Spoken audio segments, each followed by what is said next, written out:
পৃথিবীতে প্রায় 196টি স্বাধীন দেশের ভিতরে মুসলিম 50টি রাষ্ট্রের ভিতরে ফিলিস্তিনের পরেই ইহুদি, নাসারা, খ্রিস্টান এবং হিন্দুত্ববাদীদের একটি টার্গেট রয়েছে, তা হলো বাংলাদেশ। দ্বিতীয় বৃহত্তম বাংলাদেশের উপরে তাদের নজর পড়েছে শগুনের। আজকে যদি ঐক্যবদ্ধ হয়ে প্রতিবাদ না করি, আমরা যদি রাস্তায় না নামি, আমরা যদি আমাদের ফেসবুক, ইউটিউবার আমাদের মুখ দিয়ে যদি প্রতিবাদ না করে, যার যা আছে তাই দিয়ে যদি আজকে সংগ্রাম না করি, তাহলে মনে রাখিয়েন আগামী দিন ফিলিস্তিনের মতো আপনার পরিবার, আপনার সম্পদ, আপনার বিল্ডিং রেখে আপনাকে উদ্বস্ত্র হয়ে রোহিঙ্গাদের মতো পথে পথে ঘুরতে হবে। আপনি দ্বিতীয় কোনো দেশ পাবেন না, বঙ্গোপসাগর আপনাকে ভাসিয়ে ভাসিয়ে মরতে হবে। কথা বলেন ঠিক কিনা? সম্মানিত হাজিরিন ইকরাম, দ্বিতীয় বৃহত্তম মুসলিম দেশ এইটি। ওদের টার্গেট ফিলিস্তিনের পরেই বাংলাদেশে তারা আক্রমণ করবে, এমন একটি গোয়েন্দা, এমন একটি তথ্য, এমন একটি আমরা আপনার অথেন্টিক একটি তথ্য আমরা পাচ্ছি। তাই আসুন, আমাদের দল, আমাদের মত পৃথক থাকতেই পারে, আমাদের ব্যক্তি স্বাধীনতা, আমাদের রুচি, আমাদের চলাফেরা এগুলো বিভিন্ন রকম হতেই পারে, কিন্তু এর মানে এই নয় যে একজন ভাই বিপদে পড়বে আর একজন ভাই দেখে হাসবে আর বলবে এটা তো আমার ব্যাপার না, এটা তার ব্যক্তিগত ব্যাপার, এটা তার পার্সোনালিটি, এটা তার কর্মের ফল। এইটা বলা মানে নিজেকে ধ্বংসের দিকে নিয়ে যাওয়া।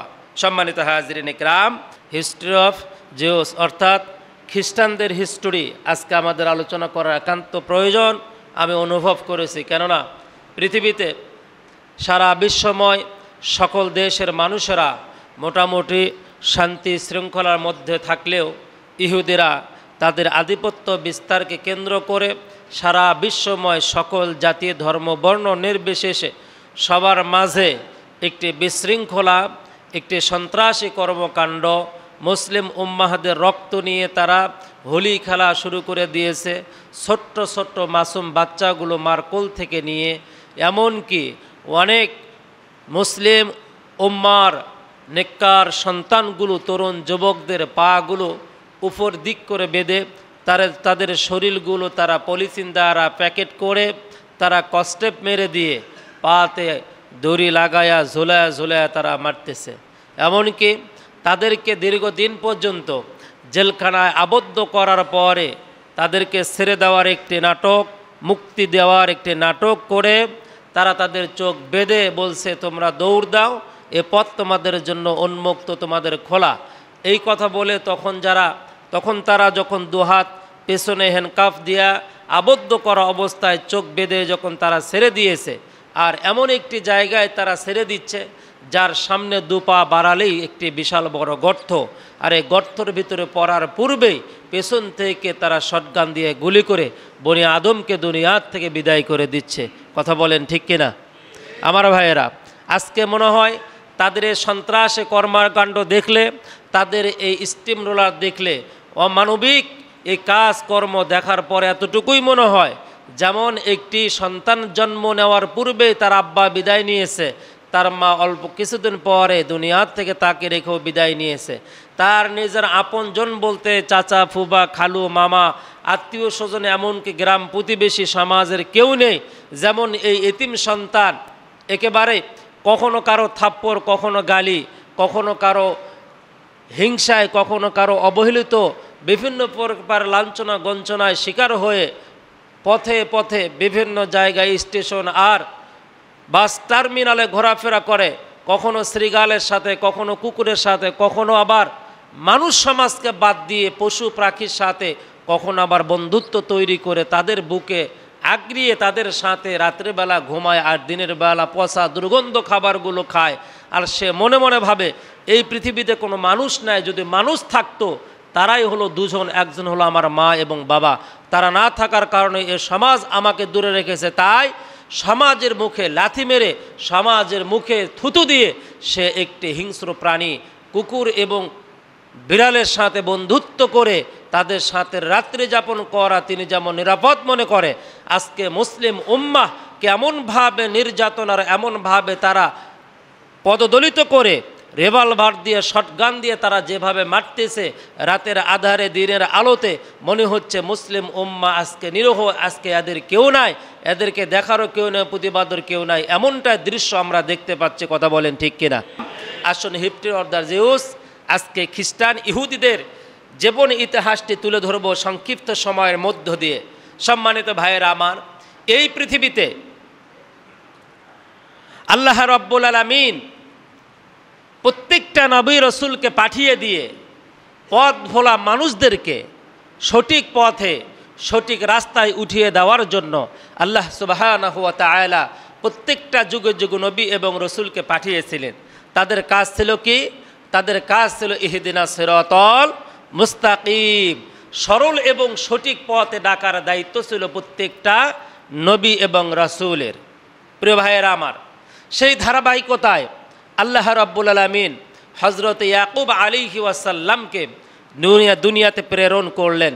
ইয়াকুব আলাইহি ওয়াসাল্লাম দুনিয়াতে আসার পরে ইয়াকুব আলাইহি ওয়াসাল্লামকে আল্লাহ সুবহানাহু ওয়া তাআলা কোরআনুল কারীমের বর্ণিত 12টি সন্তান অথবা মতান্তরে 11টি সন্তান দান করলেন। কিন্তু যে সন্তান বাবা এবং মার আনুগত্যশীল হয়, যে সন্তান বাবা এবং মার কথা মোতাবেক চলে, লেখাপড়া ভালো করে এবং সমাজের ভিতরে মাথা উঁচু করে চলার মতো একটি পরিবেশ তৈরি করে, প্রত্যেকটা মা এবং বাবা এই সন্তানের প্রতি দুর্বল হয়। এটা বর্তমান সমাজেও এমন, ইতিপূর্বেও ঠিক তেমনই ছিল। প্রিয় হাজিরিন ইকরাম, ইয়াকুব আলাইহি ওয়াসাল্লামের যে সন্তান মাথা উঁচু করে সমাজের ভিতরে দাঁড়িয়ে কথা বলার মতো একজন নবীকে সক্ষমতা দান করেছিলেন, তার নাম ছিল হযরত ইউসুফ আলাইহি ওয়াসাল্লাম। ইউসুফ আলাইহি ওয়াসাল্লাম দেখতে যেমন সুন্দর ছিলেন, চরিত্র এবং গুণাবলী, তার কথাবার্তা, তার আদান প্রদান, তার লেনদেন, তার সামাজিকতা, তার বন্ধুত্ব, প্রত্যেকটা বিষয়ে তিনি সর্বোচ্চ মানের সর্বোচ্চ চূড়ায় তিনি পৌঁছায়ছিলেন। তাই হযরত ইয়াকুব আলাইহি ওয়াসাল্লাম ইউসুফ আলাইহি ওয়াসাল্লামকে অত্যন্ত সম্মান, শ্রদ্ধা এবং বুকের সাথে আগলিয়ে ধরতেন। তাফসীর কারকেরা বলেছেন ইয়াকুব আলাইহি ওয়াসাল্লাম ইউসুফ আলাইহি ওয়াসাল্লামকে ভালোবাসার বিষয়ে আরও একটি দুর্বলতা ছিল, তা হলো ইউসুফ আলাইহি ওয়াসাল্লামের মা ছোট্টবেলায় মারা যায় এতিম সন্তান রেখে।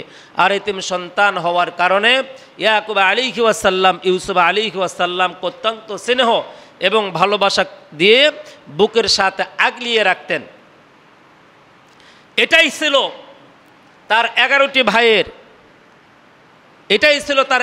ভাইয়ের কষ্ট, গর্তদাহ, এটাই ছিল তাদের সবচাইতে বড় একটি যন্ত্রণা, যে আমাদের আব্বা ইউসুফ সবার ছোট, তার মা নেই বুঝলাম, কিন্তু তাক দিয়ে পরিবারের কোনো কাজ হয় না, আমাদের ফ্যামিলির কোনো উপকারে আসে না, উট দুম্বা ভেড়া এগুলো মাঠে চড়ানোর কোনো কাজে সে লাগে না, এমনকি আব্বার ব্যবসা প্রতিষ্ঠান দেখার মতো তার সক্ষমতা নেই। কিন্তু আব্বা ইউসুফের প্রতি এত দুর্বল কেন? এটার কারণ কি? তার প্রতি এতটা তিনি দুর্বল হওয়ার কারণ কি? তার মুভমেন্টটা ফেরানোর জন্য ইয়াকুব আলাইহি ওয়াসাল্লামের কাছে তার ভাইয়েরা প্রস্তাব করলেন। আব্বা আমরা ইউসুফকে নিয়ে আপনার ওই যে একটা জমি আছে যার পাশে ছোট্ট একটা জঙ্গল রয়েছে, এই জায়গায় গিয়ে আমরা তাকে নিয়ে আজকে একটু বিনোদন করব, আজকে একটু আনন্দ করব। সম্মানিত ভাইয়েরা, আনন্দ আর বিনোদন করা এটা ইসলামে হারাম না, তবে সেইটা যদি ইসলাম পরিপন্থী হয় তাহলে সেটি হারাম, ইসলামের মধ্যে থাকলে সেটা হালাল। আমি আপনাদেরকেও মসজিদেও বলেছি, ঈদগাহ মাঠেও বলি, ওয়াজ মাহফিলেও বলি, সন্তানকে যদি রিভলভার কিনে দেন, একজন মানুষকে হত্যা করলে আপনার সন্তানকে পুলিশ আপনাকে অ্যারেস্ট করবে অস্ত্র রাখার দায়ে, আর হত্যার দায়ে আপনার সন্তানকে অ্যারেস্ট করবে। হয়তোবা আপনি পয়সা খরচ করে উচ্চ আদালত থেকে আপনি রায় পাবেন, কিছুদিনের জন্য জেলের বাহিরে, একসময় চূড়ান্ত রায় হয়ে গেলে হয়তোবা ফাঁসিও হতে পারে, যাবজ্জীবন জেলও হতে পারে, এটাই সীমাবদ্ধ। কিন্তু আপনি কি জানেন আপনার সন্তানকে একটি বাইক কিনে দেওয়ার কারণে পুরা পরিবারের ঈদ, পুরা পরিবার অশান্তি। এমন কি ও যে রাস্তা দিয়ে যাচ্ছে ওই রাস্তার কোনো মানুষকে ঠিকমতো চলতেও দেয় না, ঠিকমতো তাদেরকে স্বাধীনভাবে ফিরতেও দেয় না। প্রত্যেকটা মানুষের ভিতরে আতঙ্ক। আমি 3 দিন আগে পত্রিকার ভিতরে দেখলাম এবার ঈদে, ঈদ উল ফিতরে বাইক অ্যাক্সিডেন্টে 282 জন, 282 জন, তার ভিতরে একটাও বুড়া ছিল না, তার ভিতরে একটাও আবাল বৃদ্ধ ছিল না। 282 জন হাসপাতালে ভর্তি, কমপক্ষে 23 থেকে 24 জনের বেশিও হতে পারে, আমার হয়তো বা যতটুকু পড়েছি তারা ডেড বডি চলে গিয়েছে। গতকালকে রাত্রেও দেখলাম 14 থেকে 15 বছরের বাচ্চা বাইক চালায় থেকে ঈদের দিন স্কুল ছুটি হয়েছে, বাড়িতে ফিরি 2 জন অ্যাক্সিডেন্ট, 2 জনের 2টা পা। এই জন্য অপ্রাপ্ত বয়স সন্তানকে আপনি ভালোবাসেন, কিন্তু সন্তানকে কখনো অতিরিক্ত ভালোবাসা দিয়ে সন্তানকে নষ্ট করা, এটা একজন যোগ্য পিতা, দায়িত্বশীল পিতা হিসেবে আপনার কাজ নয়। সন্তানকে সার্টিফিকেট দিয়ে যান, সন্তানকে সার্টিফিকেট দিয়ে যান। এই সার্টিফিকেট দিয়ে আপনার সন্তান সন্ত্রাসী করবে না, আপনার সন্তান মানুষকে কষ্ট দেবে না, আপনার সন্তান মানুষের জন্য আতঙ্ক হবে না। কিন্তু সন্তানকে যদি 5টা ফ্ল্যাট দেন, 2টা মেয়ে 3টা ছেলে, 8টা দোকান কিনে রেখে যান, আপনার সন্তানের জন্য যদি নিউ টাউন বা নিউ মার্কেট, রানা প্লাজার অথবা বিশ্ব রোড সংলগ্ন যদি জমি কিনে রেখে যান, আপনাকে কবর দেওয়ার পূর্বেই আপনার সন্তানেরা পুরানো দলিল খোঁজার চেষ্টা করবে। আপনার ভাগ্যে 40 আর মিলাদ জুটবে কিনা এটা আল্লাহ ভালো জানে। কারণ আপনার সন্তান চাচ্ছে এই বুড়া বিদায় নেয় না কেন, ও বিদায় নিলেই ওর ভাগে দোকান পড়ে, বিদায় নিলেই ওর ভাগে ফ্ল্যাট পড়ে, বিদায় নিলেই ওর ভাগে বাড়ি পড়ে যায়। কথা কি অবাস্তব বললাম? কথা বলেন ঠিক কিনা? এই জন্য সন্তানকে সম্পদ দেওয়ার পূর্বে সন্তানকে সার্টিফিকেট দিয়ে যান, উত্তম চরিত্রওয়ালা মানুষ রেখে যান। মনে রাখবেন এই সন্তান আপনার জন্য চোখের পানি ফেলাবে। আর না হলে সম্পদ যদি দিয়ে চলে যান, এই সন্তান সারা জীবন আপনার জন্য অভিশাপ দিবে। যদি সামান্য একটু কম বাড়া হয়, সারা জীবন আপনার জন্য অভিশাপ দিবে। শালা বুড়ো আমার জন্য এই করে গেল, সেই করে গেল। ও কিন্তু কিচ্ছু করতে পারে না ওর সন্তানের জন্য, সব গালি দেয় আপনাকে। আপনি যেমন গালি দিচ্ছেন আপনার বাবাকে, আপনি গালি দিচ্ছেন, আপনার সন্তান আপনাকে গালি দিচ্ছে, এক সময় আপনার নাতিও আপনাকে গালি দিবে। এটাই পৃথিবীর নিয়ম। উত্তম চরিত্রওয়ালা সন্তান সমাজে উপহার দিয়ে যান।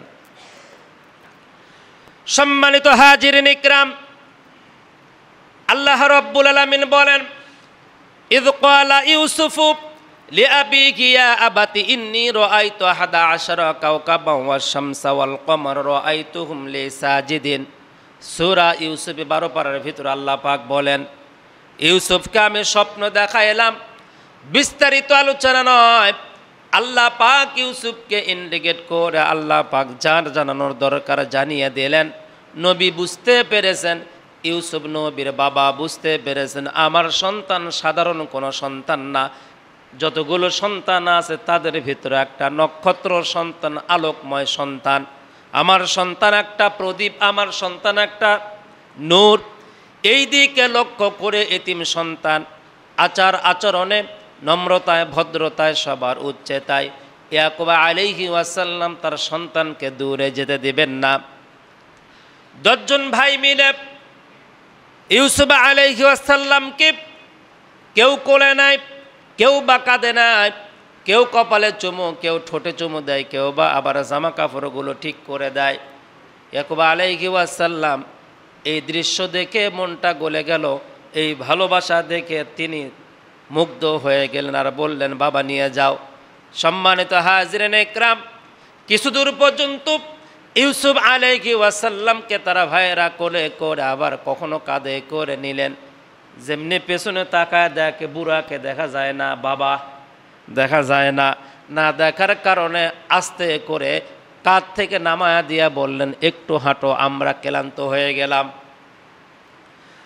সূরা ইউসুফের ভিতরে আল্লাহ বর্ণনা করেছেন, আমার নবীকে, আপনার নবীকে আল্লাহ রাব্বুল আলামিন জানায়া দিলেন, হে নবী, ইউসুফের ভাইয়েরা ইউসুফের সাথে যেমন আচরণ করেছে, যুগে যুগে আপনার সাথে, আপনার উম্মতদের সাথে, তাদের আত্মীয় স্বজন, তাদের দেশের লোকেরা, তাদের সমাজের লোকেরা দিন মানার কারণে, ইসলামের সঠিক পথে থাকার কারণে, হালাল খাওয়ার কারণে, নম্র আর ভদ্র হওয়ার কারণে তাদের সাথেও খারাপ আচরণ করবে, তাদেরও সমালোচনা করবে, তাদেরকেও কখনো মারতে চাবে, আবার কখনো কখনো তাদেরকে অপমানজনক কথা বলবে।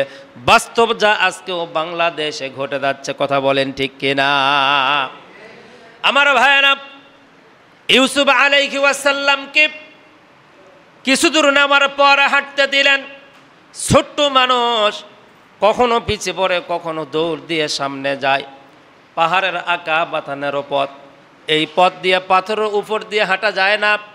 এই দৃশ্য দেখে ইউসুফ আলাইহি ওয়াসাল্লাম তার আব্বা, তার ভাইকে বললেন, ভাই আমার আপনারা আব্বার সামনে কাঁধে নিলেন, আমাকে আপনারা আব্বার সামনে কোলে করে নিলেন, চুমু দিলেন, আদর যত্ন দিলেন, কিন্তু এখন এসে আমার সাথে যে আচরণ করতেছেন, এটা ভাই হয়ে ভাইয়ের সাথে এমন কোনো আচরণ হতে পারে না। এই কথা যেমনি বলেছে, ইহুদা বলছে বাঁচতে চাইলে হাঁটতে হবে, আর মরতে চাইলে আর কোনো কথার প্রয়োজন নাই। ইহুদি চলে আসছে, পয়েন্টগুলো আপনারা মনে রাখবেন। ইহুদি চলে আসছে। হযরত ইয়াকুব আলাইহিস সালামের নাম, ইয়াকুব আলাইহিস সালামের নাম থেকেই বনি ইসরাইল এসেছে, আর ইহুদি জাতি এসেছে এই ইহুদিয়া থেকে, যে ইহুদা 10 ভাইয়ের ভিতরে এক ভাই। চলে গেলেন তারা বাবার সেই জঙ্গলের কাছে, বাবার সেই ভিটামাটির কাছে চলে গেলেন। যাওয়ার পরে তারা রান্নার কাজে কোনো ব্যস্ততা না হয়ে ছোট্ট ছোট্ট বৈঠক করে, মিটিং করে কেমনে ইউসুফকে মারা যায় এই প্ল্যান প্রোগ্রাম শুরু করে দিলেন। সম্মানিত ভাইয়েরা আমার, ইউসুফ আলাইহিস সালামকে কাছে যেতে দেয় না, গল্পর কাছে যেতে দেয় না, পরামর্শ যে জায়গায় হয় ওই জায়গায় কি মানে কাছাকাছি বসতে দেয় না। ইউসুফ আলাইহিস সালাম মনটা খারাপ, তারপর কষ্ট নিয়ে তিনি চুপ থাকলেন, নম্র ভদ্র মানুষ। এবার তারা পরামর্শ ভিত্তিক ইউসুফ আলাইহিস সালামকে কি করলেন, এই একটা কূপের ভিতরে, যে কূপটার ভিতরে পানি উঠায়, পথিকরা যাইতে আসতে ঠিক ওই কূপের কাছে নিয়ে গেলেন। নিয়ে যাওয়ার পরে ইউসুফ আলাইহিস সালামকে বলতেছে, দেখ না আমাদের দাদা এই কূপটা বানাইছিল, এই কূপ থেকে পানি মানুষ খায় আর আমাদের নেকি হয়, কি সুন্দর কূপ দেখ। এই কথা বলার পর ইউসুফ আলাইহিস সালামকে দিলেন ধাক্কা।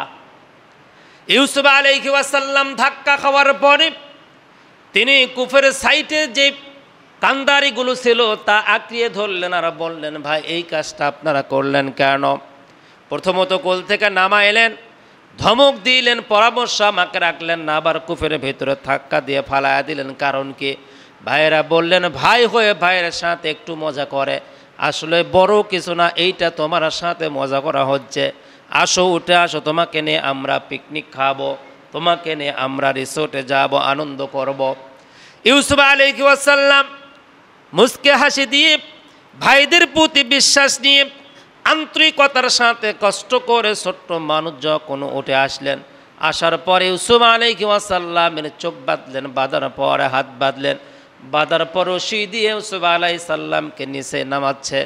এবার একেবারে পানি পর্যন্ত নামায় দিবে, এরপরে তারা বিদায় নিয়ে চলে যাবে, ওই জায়গায় পানিতে ডুবে মারা যাবে, তাদের বাড়িতে যাওয়া নিরাপদ হয়ে যাবে। সম্মানিত উপস্থিতি, ইউসুফ আলাইহিস সালামকে সবগুলো ভাই রশি ধরেছে, কিন্তু এই রশিটা কাটবে কে, কেউ হাত দিতে পারে না। সবার মনের ভিতরে একটা ভয় ভীতি কাজ করেছে, কি করে তা আমরা রশি কেটে দেই, রশি যদি কাটে তাহলে আব্বা একজন নবী মানুষ, আব্বা এই রশি কাটার বিনিময় আমাদেরকে যে অভিশাপ দিয়ে দিবে, এই অভিশাপে আমাদের অস্তিত্ব থাকবে না, আমার আব্বার অভিশাপ আল্লাহর দরবারে পৌঁছে যাবে, এই কাজ আমাদের দ্বারা সম্ভব না। একজন অপরজনকে ঠোকা দিয়া বলে, ইঙ্গিত দিয়া বলে রশি কেটে দে, রশি অবস্থায় রাখলে আবার তাকে টেনে কোনো একজন পথিক তুলবে, নিয়ে বাড়িতে চলে যাবে, কেউ কাটে না। এই ইহুদি জাতি, ইয়াহুদার নাম ইউসুফ আলাইহিস সালামের ভাই, ইয়াকুব আলাইহিস সালামের সন্তান, তিনি ছিল 3 নাম্বার অথবা 4 নাম্বার মতান্তরে তিনি রশিটা যখন কেটে দিলেন, সম্মানিত হাজিরিন ইকরাম, রশি যখন কেটে দিলেন, আল্লাহ রাব্বুল আলামিনের ফেরেশতা জিবরাইল আলাইহিস সালাম বলেন, নিরপরাধ একজন আপনারা ভবিষ্যৎ নবী, দিনে দিন প্রচার করবে, তিনি কুফিরে পানিতে ডুবে মরে যাবে, আমার সহ্য হয় না, আল্লাহ আমারে হুকুম দিয়া দেন, এক্ষণে গিয়ে আমি ইউসুফকে কুফরের ভিতরে বাঁচাবো, নিরাপদে আপনার কাছে ফিরে নিয়ে আসবো। জোরে কোন সুবহানাল্লাহ। আল্লাহর ফেরেশতা জিবরাইল আলাইহিস সালাম ইউসুফ আলাইহিস সালামকে বাঁচানোর জন্য 600 পাকার উপরে ফরকর উড়াল দিলেন। রশি কাটার পূর্বে ইউসুফ আলাইহিস সালামের পায়ের নিচে একটা জায়নামাজ পাড়িয়ে দিয়ে আস্তে করে যখন রশি কেটে দেওয়া শেষ, ইউসুফ আলাইহিস সালামকে তিনি জায়নামাজের উপরে অ্যাকসেপ্ট করলেন, জায়নামাজের উপরে তারা নিমন্ত্রণ জানাইলেন। ভাইরা সবাই চলে গেল, কুফের ভিতরে অন্ধকার, সন্ধ্যা সন্ধ্যা ভাব, দেখা যায় না ইউসুফ মারা গিয়েছে, কোনো কথা নাই। আল্লাহর নবী জিবরাইল আলাইহিস সালামের সাথে কথোপকথন চলতেছে, বাড়ির দিকে চলে গেল। যাবার পূর্বে একটা জঙ্গলের ভিতরে তাদের একটা দুম্বা কেটে তার সাথে জামার সাথে রক্তগুলো মেখে নিয়ে চলে গেল। আমার ভাইয়েরা, এদিক পথিকেরা সন্ধ্যাবেলায় তাদের যাওয়ার পূর্বে পথিকেরা পানি নেওয়ার জন্য এই জায়গায় এসে ছোট্ট একটা তাঁবু গেড়েছে।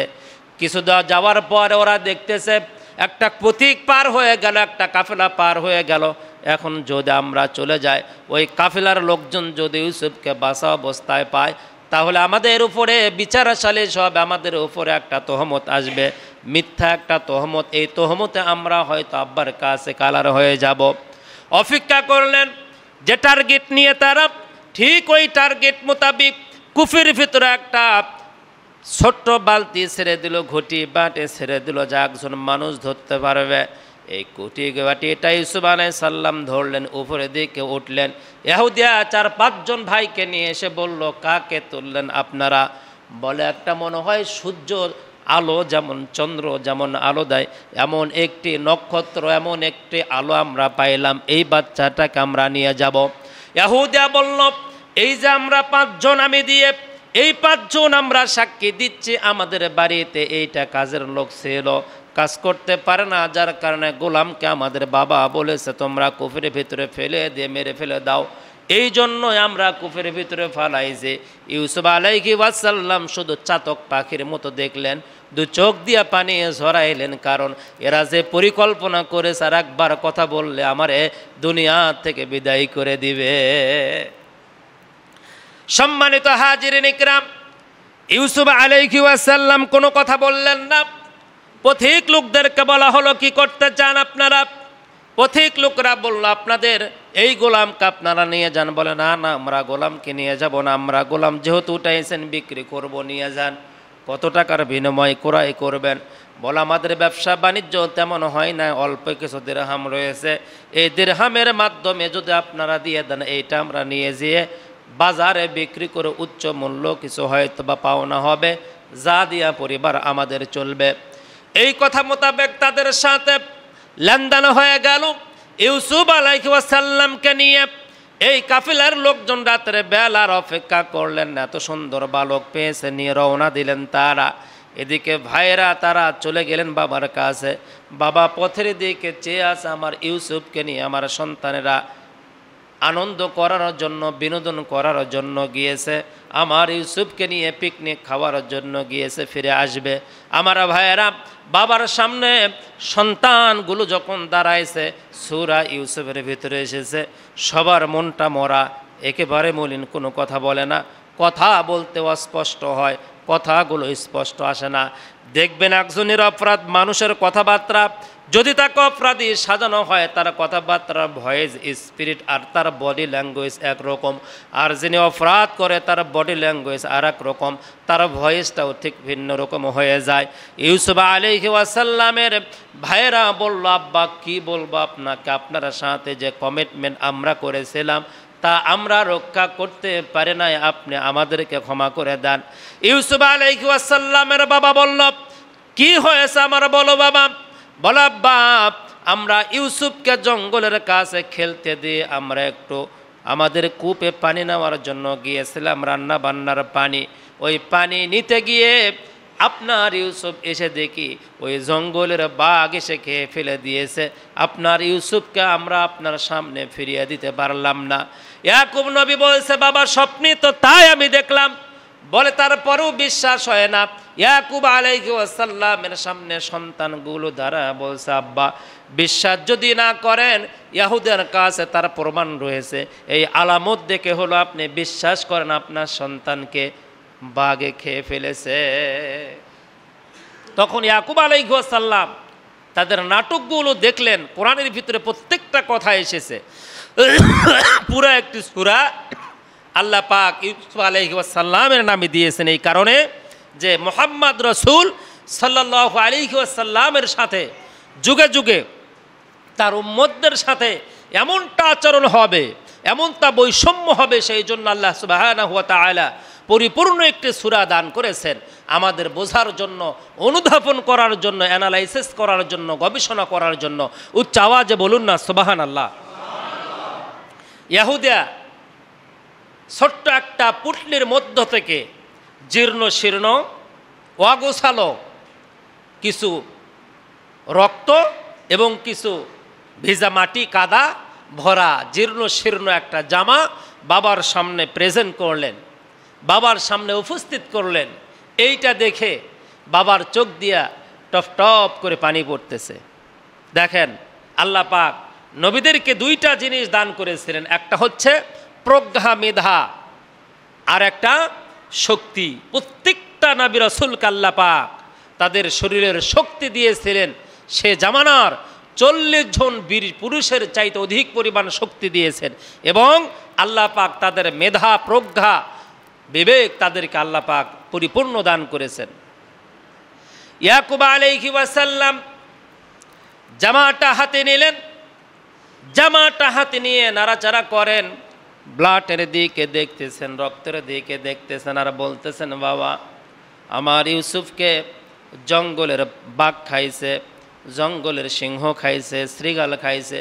একটা জিনিস আমি লক্ষ্য করলাম পুরা জামাটা তদন্ত করার পরে, তা হলো এই, ওই জঙ্গলের বাঘগুলো কোন কলেজে লেখাপড়া করেছে রে, ওই জঙ্গলের বাঘগুলো কোন স্কুলে লেখাপড়া করেছে রে।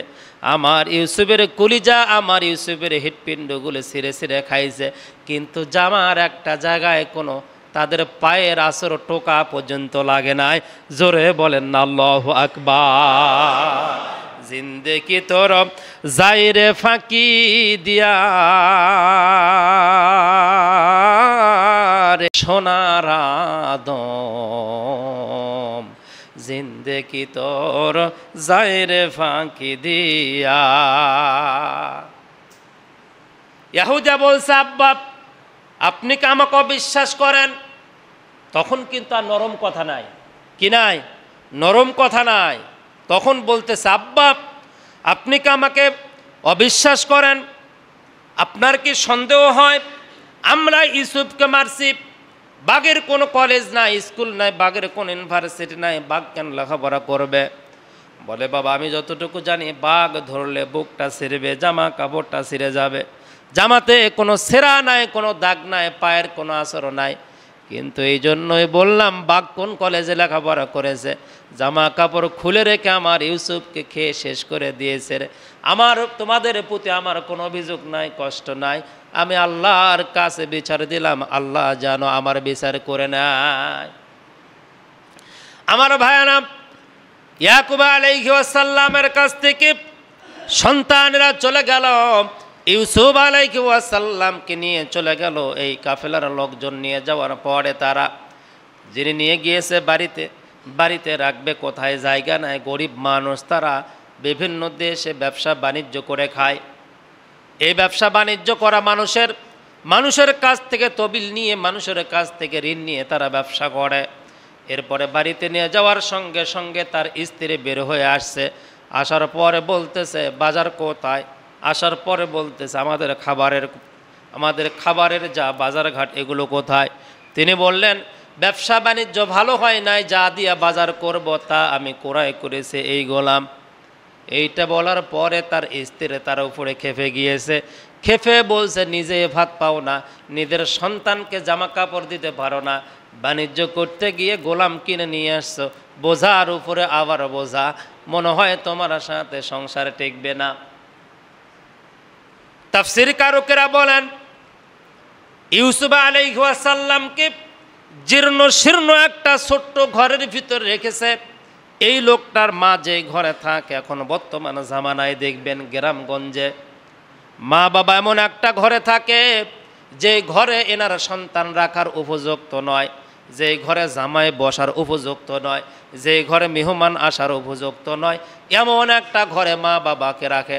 আহারে তুমি কি ভুলে গিয়েছো ছোট্টবেলায় তোমার মা সবচাইতে উত্তম জায়গায়, পরিষ্কার জায়গায় তোমাকে রেখে লালন পালন করেছে। ওই রকম যদি তোমাকে ছোট্টবেলায় জীর্ণ শীর্ণ জায়গায়, ময়লাযুক্ত জায়গায়, দুর্গন্ধযুক্ত জায়গায় তোমার রাখতো, তাহলে আজকে তোমার বডি ফিটনেস, আজকে তোমার লেখাপড়া, তোমার এত সুন্দর তোমার বাহারের রকমের পোশাক আর তোমার বডি স্ট্রাকচার এইরকম হতো না। তোমার বাবার মার মতো তুমি ওই রকম হয়ে যেতা, রোগাটা হয়ে যেতা, সমাজের ভিতরে তুমি একটা রিজেক্ট মাল হয়ে যেতা। কিন্তু আজকে মা বাবা তোমার জন্য বৃদ্ধ হয়ে গেল। আর এই বৃদ্ধ মা বাবার এমন এক জায়গায়, যে জায়গায় ফ্যান নাই, ঠিক মতো লাইট নাই, যে ঘরের তালা নাই, যে ঘরের জানালা দরজা ভালো নাই, এমন একটা ঘরে রাখলেন ইউসুফ আলাইহিস সালামকে। যেই ঘরে যিনি ক্রয় করেছে এই কাফেলার, যিনি আপনার হচ্ছে প্রধান, কাফেলার যিনি প্রধান লিড দেয়, এই লিড দেওয়া লোকটার বাড়িতে রাখছে, কিন্তু ওনার মা একটা জীর্ণ শীর্ণ ঘরের ভিতরে থাকে, ওই ঘরে রাখছে।